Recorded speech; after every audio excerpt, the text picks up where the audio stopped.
काही बना. मुलांना हे नको करा की तुम्ही जास्त त्यांच्या मागे लागू नका की त्यांना हेच बनलं पाहिजे, समाजात काहीतरी केलं पाहिजे. कारण पुष्कळ काही अशा गोष्टी आहे की आपण करू शकतो. फक्त एक दोन गोष्टी. कसं आता जास्तीत जास्त पॅरेंट्स काय करतात की मुलांना कमी मार्क्स आले की खूप टीचरला पण म्हणतात आणि मुलांनाही म्हणतात की तुम्ही चांगले शिकवत नसेल, किंवा मुलांना म्हणतात की तुम्ही लक्ष देत नसेल. परंतु तुम्ही हे नको बघा, तुम्ही कमी मार्क आला. आता नुकताच पिक्चर आला 12th फेल. आता बघा, तो 12th फेल होता परंतु तो ऑफिसर बनला. तर आपल्या मुलांना कमी मार्क्स आले तरी चालेल, पण तो काय समाजात घडेल याकडे आपण लक्ष द्यायला पाहिजे. कारण तुमच्या प्रेशरमुळे मग आम्हालाही चांगले जास्त मार्क वाढवून द्यावं लागते ना. आणि त्यामुळे ते वाढलेले मार्क्स ते मॅटर करत नाही. तर त्याकडे लक्ष न देता त्यांच्या क्वालिटीकडे, त्यांच्या गुणाकडे तुम्हाला लक्ष द्यायला पाहिजे. आणि दुसरं म्हणजे आता 8वी 5वी 9वी 10वी पासून एक गर्लफ्रेंड बॉयफ्रेंड हे जास्त चालू आहे. तर त्यामध्ये आईवडिलांनी समजून सांगायला पाहिजे की आता एखाद्या मुलीला बॉयफ्रेंड असेल आणि वडील त्याला विरोध करत असेल की बेटा हे चांगलं नाही, तू जाऊ नको. तर मुली काय म्हणतात, अरे यार क्या पप्पा हे कटकट मला खूप हे करतात, असं म्हणजे माझं काही फिलिंग आहेच नाही का, माझं काही स्वातंत्र्य आहे नाही का. तर तिला एक गोष्ट सांगा की बॉयफ्रेंड म्हणजे त्याच्यावर तिचं खूप प्रेम आहे आणि त्याला सांग की आता माझी किडनी फेल आहे, तर तो पळून जाईल. आणि वडिलांना सांग की माझी किडनी फेल झाली, वडील आपली किडनी विकेल, परंतु तू पळून जाणार का? नाही. मग कोण तुमचं सगळं आहे, कोण हे मुलांना आपल्याला समजावून सांगायला पाहिजे. आणि खरं म्हणजे आपल्याला पहिले त्यांची मैत्रीण आपल्याला बनायला पाहिजे. त्याकडून आपल्याला त्यांच्या भावना समजेल. त्यांना फ्री ठेवा त्यांच्या अभ्यासाबद्दल. आता ज्यांच्या आईला खूप काही येत नाही, इंग्लिश येत नसेल, काही येत नसेल, अरे पण मुलगा अभ्यास करतो काय, तो मोबाईल पाहतो, तर त्यामध्ये तो काय पाहतो, ह्या सगळ्या गोष्टीकडे लक्ष देणं पॅरेंट्सचं काम आहे.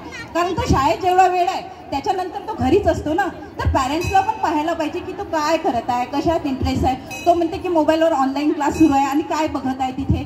त्यामुळं मोबाईलमध्ये कसं असते, काही गोष्टी चांगल्या आहे, काही गोष्टी वाईट आहे, परंतु आपल्याला लक्ष द्यायला पाहिजे की तो काय करत आहे. कारण जोपर्यंत आपण त्यांचे फ्रेंड बनू नये, त्यांना समजून घेऊ नये, तर मुलं आज वाईट मार्गाला गेल्याशिवाय राहणार नाही. आणि मोटिवेशनल व्हिडिओ आता मोबाईलमध्ये मुलांना रोज एक मोटिवेशनल व्हिडिओ पाहायला सांगा किंवा दाखवायला सांगा.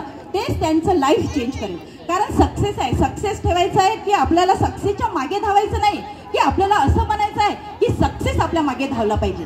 आपल्याला दुसऱ्याकडे नोकरी मागायची नाही. लोक आपल्याला म्हटलं पाहिजे, अरे मेरे पास आजा, मेरे पास आजा, मेरे पास आजा. म्हणजे क्वालिटी आपल्यात अशी बनली पाहिजे की लोकांनी आपल्याला बोलावलं पाहिजे. आता बघा, वकील झाल्यानंतर जजची एक्झाम असते. तर जज आता तो 99% अभ्यासात असेल तरी जज नाही बनत. त्याला राहणीमान कसा आहे, तो कसा उभा असते, तो कसा बोलते, त्याची पर्सनॅलिटी कशी आहे, त्याची शारीरिक रचना कशी आहे, ह्या सगळ्या गोष्टी शिकवल्या जातात. तर हे सगळं मॅटर करते, फक्त अभ्यास नाही. आता 99% मिळालं आणि तो इंजिनियर झाला आणि एखादं प्रोजेक्ट त्याला प्रेझेंट करायचं असलं, तो 4 चौघापुढे बोलू शकला नाही, तर त्याला तो सामोर जाईल का? कारण तो नाही शिकला आहे, परंतु तो सगळ्याला सामोर जाऊ शकतो ना. तेच ना एक पुढारी, एक लीडर आहे.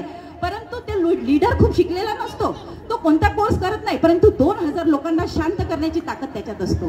कारण त्याचं ऐकलं पाहिजे ना, लोक त्याच्याकडे आकर्षित होतात. ते बोलण्याची पर्सनॅलिटी डेव्हलपमेंट म्हणजे आपण जास्तीत जास्त ऍक्टिव्हिटीकडे लक्ष दिलं पाहिजे. कारण तो शिकला 99% आणि त्याच्याकडे कोणीच आलं नाही, तर काय अर्थ? आता प्रीती मॅम ज्याचं त्या डॉक्टर आहे, परंतु त्या जेव्हा बोलतात पेशंटशी जे बोलतात, तर त्या बोलण्यानेच अर्ध्या बिमारी निघून जातात. की त्यातही गोष्टी बोलण्याची टॅक्ट असते ना, की तुम्ही कसं काय त्या पेशंटशी डील करत आहे. परंतु पहिले आपण हे शिकायला पाहिजे की तू व्यक्ती कसं बनणार, तू समाजात कशा प्रकारे बनणार. आणि तरच ते म्हणतात ना, मूळ जोपर्यंत मुळाकडे लक्ष नाही दिलं, बांबूचं झाड लवकर पडत नाही. कारण बांबूच्या मुळा काय, बांबूचं झाड लवकर फलत नाही.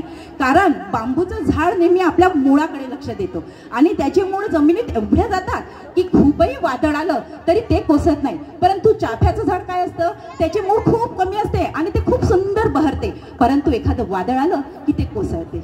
त्याच्यामुळे या गोष्टीकडे लक्ष द्यायचं आहे की आपला मुलगा काय बनलं पाहिजे. त्याला फ्री ठेवा आणि त्याला समजून